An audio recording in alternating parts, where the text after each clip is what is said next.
Is your iPhone holding your Apple ID hostage, leaving those settings frustratingly grayed and inaccessible?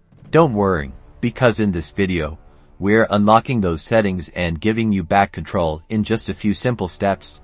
First, give your iPhone a quick restart. This often resolves minor software glitches that can cause this issue. Press and hold either volume button and the side button until the power off slider appears. Drag the slider, then wait 30 seconds for your device to turn off. To turn it back on, press and hold the side button again. If restarting didn't do the trick, let's check screen time restrictions. Head to settings, then tap screen time.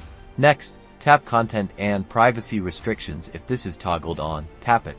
Now, look for account changes. Tap on it and make sure it's set to allow. If it's set to don't allow, that's likely what's causing your Apple ID settings to be grayed out. Still locked out? Let's investigate VPNs or device management profiles. Go back to settings, scroll down and tap general, then select VPN and device management.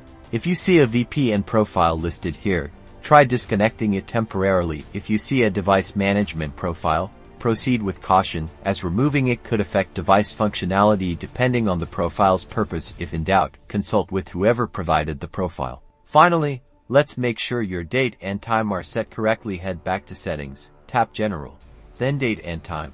Ensure that set automatically is toggled on. Incorrect date and time settings can sometimes interfere with Apple ID functionality. And that's it. Hopefully, one of these steps has unlocked your Apple ID settings. Now you can get back to managing your account and enjoying all that your iPhone has to offer. Don't forget to like and subscribe for more helpful iPhone tips.